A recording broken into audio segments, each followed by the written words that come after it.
রেকর্ডটা আগের থেকেই হাতছানি দিচ্ছিল বাবর আজমকে। প্রয়োজন ছিল মাত্র ৯ রানের। আন্তর্জাতিক টি-টোয়েন্টিতে ফেরার ম্যাচে ব্যর্থ হলেও সিরিজের দ্বিতীয় টি-টোয়েন্টিতে রেকর্ড গড়েছেন বাবর। বনে গেছেন টি-টোয়েন্টির ব্যাটিংয়ের রাজা। দক্ষিণ আফ্রিকার দেওয়ার লক্ষ্য তাড়ায় দারুণ শুরু পেয়েছিল পাকিস্তান। বাউন্ডারি হাঁকাচ্ছিলেন দুই ওপেনার সাইম আইয়ুব ও সাহিবজাদা ফারহান।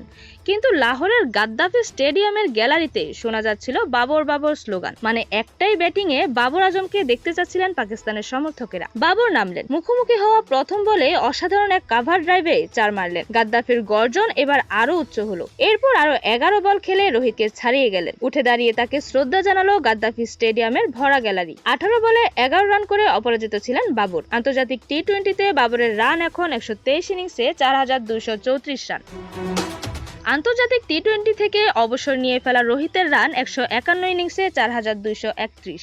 রেকর্ডটা অনেকদিন নিজের কাছে রাখার সুযোগ পাচ্ছেন বাবর। তালিকায় ৩-এ থাকা বিরাট কোহলির এরই মধ্যে অবসর নিয়েছেন। ১২৫ ইনিংসে তার রান সংখ্যা ৪,১৮৮।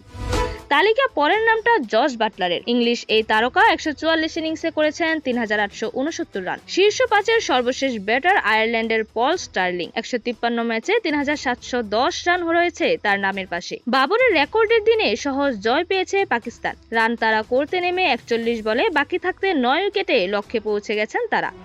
এর আগে টসে হেরে ব্যাটিংয়ে নেমে ১৯.২ ওভারে মাত্র ১১০ রান করতে পারে দক্ষিণ আফ্রিকা। পাকিস্তানের পক্ষে ২৩ রানে ৪ উইকেট নেন ফাহিম আশরাফ। সাইম আইয়ুব ৩৮ বলে ৬-৪ ও ৫-৬ করেছেন অপরাজিত ৭১ রান। বাবর অপরাজিত ছিলেন ১৮ বলে ১-৪-এ ১১ রান করে। আন্তর্জাতিক টি-টোয়েন্টিতে শীর্ষ ৫ সর্বোচ্চ রান সংগ্রাহক বাবর আজম ৪,২৩৪ রান, রোহিত শর্মা ৪,২৩১ রান, বিরাট কোহলি ৪,১৮৮ রান, জস বাটলার ৩,৮৬৯ রান, পল স্টার্লিং ৩,৭১০ রান। এরকমই নতুন নতুন খেলার আপডেট পেতে অবশ্যই চ্যানেলটি সাবস্ক্রাইব করে রাখুন। ধন্যবাদ। প্লেবাজ নিউজ।